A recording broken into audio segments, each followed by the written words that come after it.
This is Sports Drive.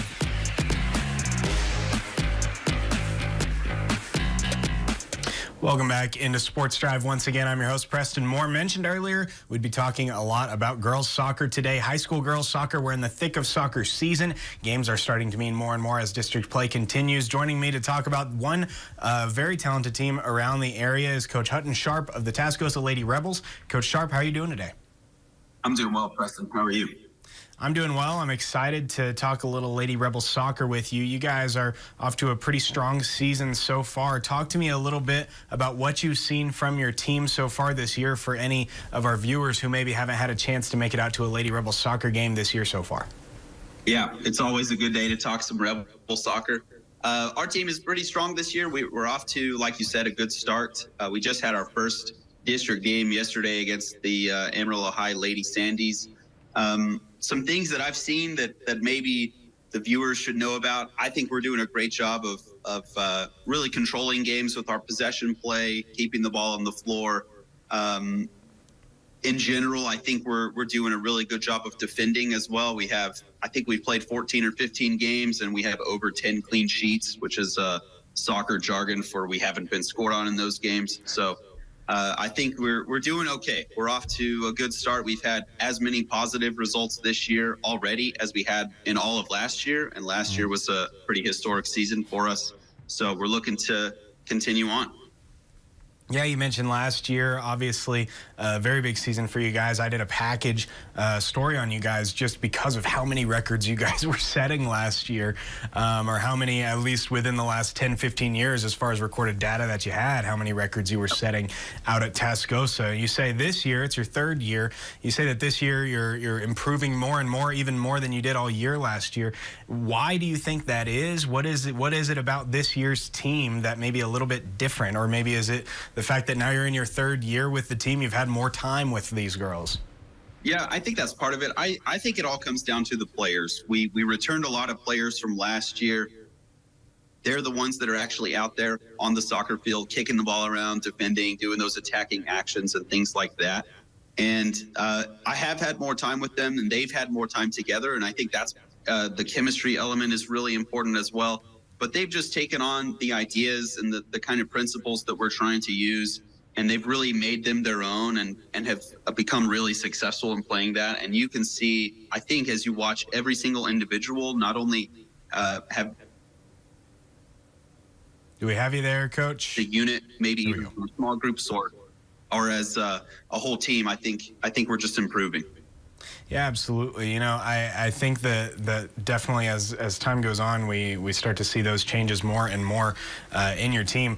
Talk to me about that game against Amarillo High. Obviously, opening district play is a very big deal. It's often difficult, especially with a game like Tascosa and Amarillo High. You know, you and I both grew up in the area. We know how much that rivalry means, and now you know as a coach how much that rivalry means. Talk to me about what that was like, that opening game, and how you feel about your team now into district. Yeah, it's always tough to open against a really good opponent. Like you mentioned, the rivalry is, I think on the soccer side, maybe not quite as fierce as it is in a few other sports. I'm hoping to make, as we grow our program and become more and more successful, I hope that it will become a bigger and maybe better rivalry. Yeah, we played okay. We ended up losing 2-0. Before we had kicked off, one of the kind of soccer organizations here in Texas had ranked both of our programs in the top 10 in the region. So it was a top 10 showdown. We ended up losing. We defended really well for 78 out of 80 minutes, and then we gave up 2 goals that maybe on another day they don't go in. But that's the saying is that goals change games. So Amarillo High was able to get a few, and we had a few chances that maybe if we had put them away, it would have changed it a little bit for us, and we could have gone on and maybe snagged a result. But, soccer is one of those games where if you don't take your chances, you always... especially against a really good team like Amarillo High, if you don't take your chances against them, you're not going to get that many. So it's going to be tough to get a result. Well, what do you think you can take from a game like that? Obviously, you have certain things in every game that you can look at and you can say we want to build on that. We did well there, and certain things that you may want to correct. What are you taking from last night's game, and how would you like to apply it as district play continues? Yeah, I think there are a lot of positives we could take away. A few of our kind of small groups and units defended really well together. Our goalkeeper had a pretty good game. Our center backs played really well. Our fullbacks, even, that's our outside defenders, they had a pretty good game overall as a unit. So we can look at those kinds of things on the defensive side and be really positive about it. I think, again, Amarillo High, they have a couple of players who are just elite players in this area. And anytime you can hold them to just a couple of goals, I think that's a really successful thing as a team. But we also, we made some mistakes. I actually don't feel like we did a good job of controlling the game in terms of our possession or our tempo, and those are things that we're going to talk about in training as we move forward. Those are things that we want to look to control a lot more on the soccer side, so that we can, really maximize our strengths and exploit opponents' weaknesses. That was something that I, looking back on it, having watched the film again, that was an area that I think we can definitely improve upon. Yeah, absolutely. Well, I mentioned it earlier. It's your third year now with Tascosa as the head coach of the girls soccer team.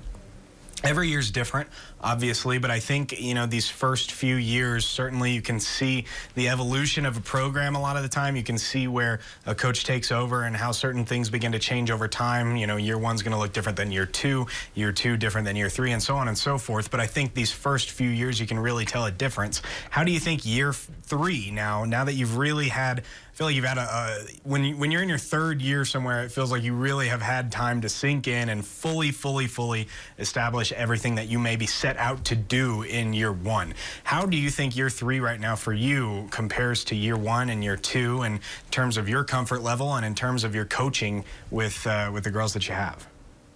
Yeah, I think that I'm a better coach now than I was when I took over. I really try to make a point to learn and grow as much as I can during the off season. I usually try to take some kind of coaching course or read a couple of books on areas of my coaching that I'd like to improve. I try to be really self-reflective. I try to get as much feedback from other coaches, whether they're soccer coaches or even Coach Plunk. He was at our game yesterday. And I think, just to be honest with you, that kind of signals the evolution of our program as well, that we can get our head football coach out there on a really cold and windy Tuesday night to watch our district game against Amarillo High. So I think the perception has changed, both in terms of perception of people outside of the program when they're looking at us, what they kind of think about us as a soccer program, but also the perception that I have, that my assistant coach has, and that all the players have. I really do think that there's a real sense of good soccer community, a real soccer culture that we're starting to build amongst our school and our players in the program. And I think that, even though that might be like a kind of ethereal concept or in the clouds, I think you can see the tangible effect of that when we take the field, when we're going to training, as we travel and go and play. I think all of those things are really important kind of things in the background that don't necessarily translate to success on the field, but I think our success on the field is built on this kind of foundation of the soccer culture that we're trying to build over here. Mm-hmm. Absolutely. Well, we really appreciate it. We appreciate you coming on the show, Hutton. As always, congratulations on a strong start to the third season, and best of luck going forward as the season continues. Thanks for coming on the show. Yeah, thanks, Preston. Always a pleasure. We'll have more Sports Drive right after this break. Stick with us.